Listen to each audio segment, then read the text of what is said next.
A bear charge is not the moment to learn that confidence and reality are not the same thing. In the woods, a handgun can feel comforting on your hip, but comfort is not stopping power. The .357 Magnum has a strong name, a long history, and enough power to earn respect. But when the animal in front of you is faster, heavier, and closer than your mind can process, the question changes. It is no longer, is the .357 powerful? The real question is, could it be enough when everything else has already failed? That answer is not simple, and that is why this story matters.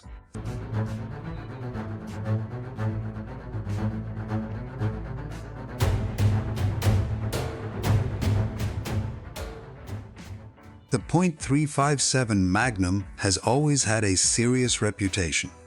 It was introduced in the 1930s and became famous because it gave handgun shooters more speed and more power than many earlier revolver rounds. For police officers, outdoorsmen, and armed citizens, it became a symbol of strength in a belt gun. Even today, people hear Magnum and think it means the problem is solved. The reason the .357 feels so tempting is that it sits in a powerful place in American gun culture. It is not tiny and it is not rare. It is old enough to have a record, but not so huge that most people avoid it. Many people grew up hearing about it as the serious revolver round. It was carried by officers, hikers, farmers, and people who wanted one handgun that could handle more than paper targets.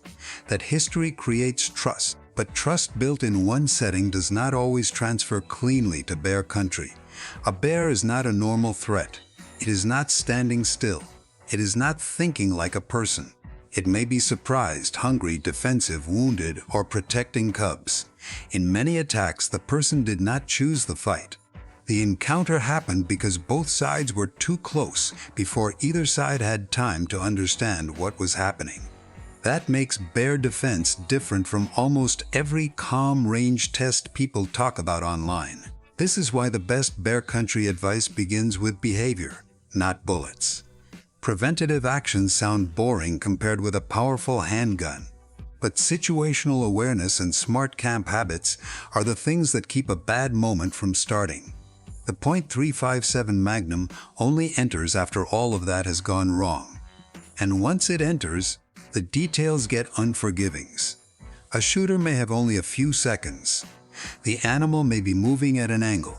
The person may be tired, cold, or wearing gloves. Fear can turn simple motions into clumsy ones. This is where the idea of a last chance becomes real. It is not cinematic. It is ugly, fast, and uncertain. There is also a legal side many videos ignore. Rules for firearms and bear spray can change by state, park, refuge, and land type.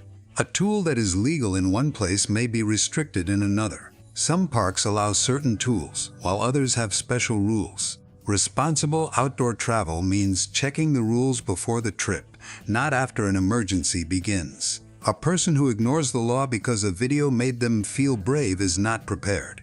They are careless. The other overlooked point is that a bear encounter does not always mean a bear attack. Some charges are defensive. Some bears stop. Some leave when the person gives them space. A handgun does not help if it causes a person to panic too early or make the situation worse. That is why calm knowledge matters. The goal is not to win a fight with wildlife. The goal is to avoid turning an encounter into a fight at all. But bear country does not care about a name stamped on a barrel. A cartridge that feels powerful at the range may look very different when the target is a heavy animal moving fast through brush. That is the first hard truth of this topic. The .357 Magnum can be useful, but it is not a magic shield. It is not the best answer for every bear. It is not even the first tool many experts want you to rely on. It is a last chance tool, and the words last chance matter. A last chance means prevention already failed. Distance failed. Noise failed. The bear did not leave. The trail gave you no room. Bear spray may not be allowed, may not be reached in time, or may not be enough in that one sudden moment. A long gun may be back at camp. A bigger handgun may be too heavy, too hard to control, or simply not what the person had on them. That is where the .357 enters the story. not as the perfect bear gun, but as the gun someone might actually have when the woods turn bad. That is why this debate stays alive. Many people know larger handguns and long guns give more power. Alaska Wildlife Guidance has long pointed people towards serious rifles or shotguns for stopping large bears, and even warns that heavy handguns can be weak in the wrong hands. That should make every .357 owner slow down. If a .44 Magnum can still be hard to use in a real emergency, then a .357 Magnum must be treated with even more honesty. But honesty does not mean useless. The .357 has survived for a reason. Compared with many larger revolver rounds, it can be easier to carry. It can be easier for many people to control. Revolvers are simple in concept, and many outdoorsmen trust them because they are not trying to be fancy. A .357 revolver can ride on a belt during chores, camping, fishing, or hiking without feeling like a brick.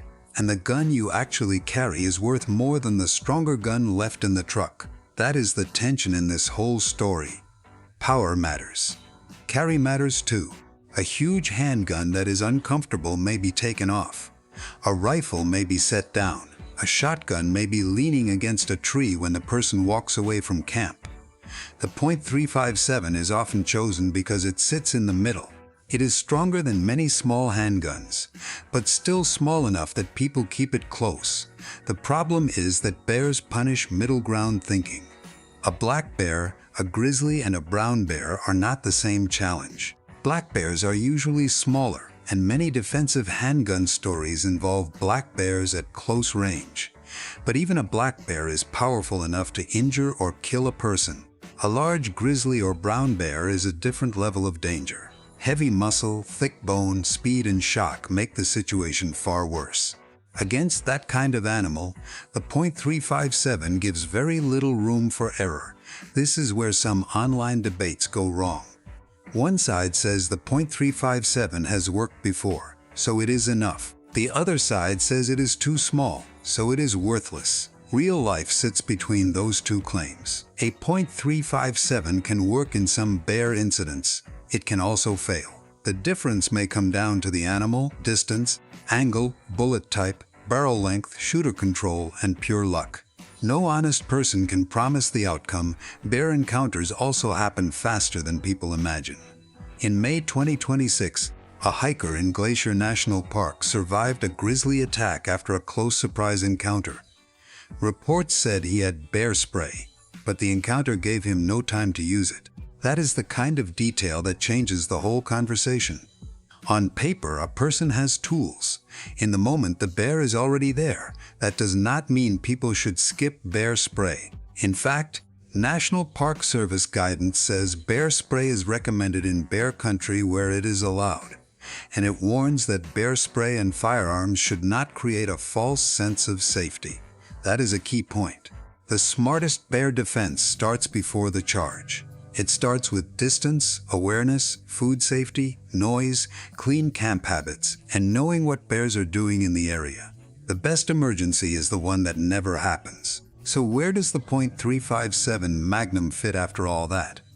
It fits at the far end of the plan. It is the backup after the better answers have failed or are not in reach. That means a responsible script cannot sell it like a superhero tool.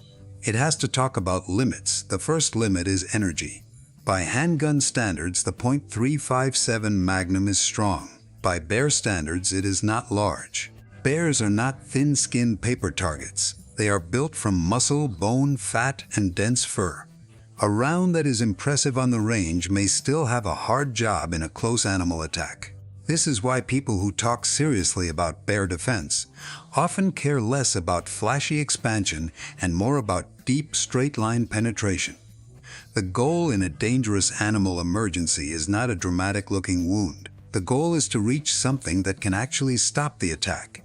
The second limit is barrel length. The .357 Magnum gains power from speed, and speed depends partly on barrel length. A very short revolver may be easy to carry, but it can lose some of the velocity that makes the cartridge respected. This is one reason many outdoorsmen distrust tiny snub-nosed revolvers for bear country. They may be comfortable, but comfort can come at the cost of power and control. A longer barrel can help the cartridge perform better, but it brings its own problem. Longer guns are heavier and slower to carry comfortably. They may be harder to keep with you during normal camp tasks. That creates the same trade-off again. The short gun is easy to carry but weaker. The long gun is stronger but less convenient. The .357 conversation is full of these trade-offs, and anyone who ignores them is selling fantasy. The third limit is recoil and control. Some people think the .357 is mild because larger magnums exist. That can be a mistake. In a small light revolver, full-power .357 loads can snap hard. The muzzle can rise. The blast can be sharp. The shooter may not enjoy practicing with it. If a person cannot control the handgun calmly on the range, there is no reason to believe they will control it better while terrified. That is why bigger is not always better either. A larger Magnum may offer more power, but if the shooter flinches, misses, or leaves it behind because it is too heavy, the paper advantage is gone. The best defensive tool is not just the strongest one. It is the strongest one the person can legally carry, safely handle, and actually keep accessible while following all local rules. The .357 sometimes wins that personal test. It does not win the raw power test. This is also why the last chance label is so important. A last chance handgun should never make a person careless. It should make them more serious. It should remind them that the goal is to avoid needing it. It should not turn a hiker into someone who walks too close to cubs, ignores food storage rules, or treats bear country like a shooting range. The woods do not reward false confidence. A person with a .357 who respects bears may be safer than a person with a larger gun who acts foolishly. Gear cannot fix arrogance. Caliber cannot fix bad decisions. The moment a person believes the handgun makes them untouchable, the handgun has already made them less safe. The fourth limit is the species of bear. As mentioned, the .357 Magnum makes more sense as a last resort tool against black bears than it does in large grizzly or brown bear country. A .357 carrier should not pretend they are holding the best answer against apex predators. They are holding a backup with limits. The fifth limit is the human body under stress. A bear charge is not calm. It is loud, fast, and confusing. The brain, hands shake, time feels broken. A person may not remember what they planned. This is why simple internet answers are weak. A chart can tell you energy. A box can tell you bullet weight. Neither one can tell you what your hands will do when a real animal is closing distance. That is one reason studies on firearms and bears are hard to turn into simple rules. A known Alaska study looked at many bear conflict records involving firearms and found that handguns sometimes worked. But the researchers warned against treating those numbers like a guarantee. Bear species, human behavior, surprise, activity, and the details of each event all matter. The lesson is not handguns always work. The lesson is that the real world is messy. So the better question is not, will a .357 stop a bear? The better question is, what does a .357 give you, and what does it not give you? It gives you a serious handgun round with a long record. It gives you a tool many people can carry more often than a heavy Magnum. It gives you more power than smaller defensive handguns. It gives you a chance in the kind of moment where a chance may be all you have. But it does not give you certainty. It does not give you rifle power. It does not erase the difference between black bear country and grizzly country. It does not replace bear spray where bear spray is legal and reachable. It does not make up for poor outdoor habits. And it does not make the shooter calm. That is why a responsible outdoorsman should build the plan from the outside in. Only after that does the handgun question matter. And when it does, the .357 Magnum sits in a narrow lane. It is better than having nothing. It may be enough in some real emergencies. It may be reasonable for some people in some bear areas. but it should never be treated like the top of the bear defense mountain. That is the truth hidden behind the title. Could a .357 Magnum be your last chance if a bear charged you? Yes, it could. It is the final layer after the safer layers have failed. The old reputation of the .357 Magnum is still real. It is still a serious revolver cartridge. It still deserves respect. But bear country demands more than respect for a cartridge. It demands respect for the animal, the terrain, the law, and the limits of the person carrying the gun. If the only thing a person knows is that .357 Magnum is powerful, that person does not know enough. The real question is what kind of bear, what kind of country, what other deterrents are available, what the law allows, what the person can actually control, and whether they understand that the best outcome is never having to use it at all. That is where the honest answer lands. The .357 Magnum is not the king of bear defense. It is not a guarantee. It is not the tool most experts would choose first for the largest bears. But it can be a meaningful last chance option, especially when the alternative is no firearm at all, and the person carrying it understands its limits. In the end, the woods punish fantasy. A bear does not care about brand names, internet arguments, or the word Magnum. It only gives you the reality of weight, speed, distance, and fear. The .357 Magnum can give you a chance in that reality, but it cannot give you control over it. So if someone asks whether a .357 Magnum could save them from a charging bear, the answer is this: maybe. And maybe is exactly why it should never be your whole plan.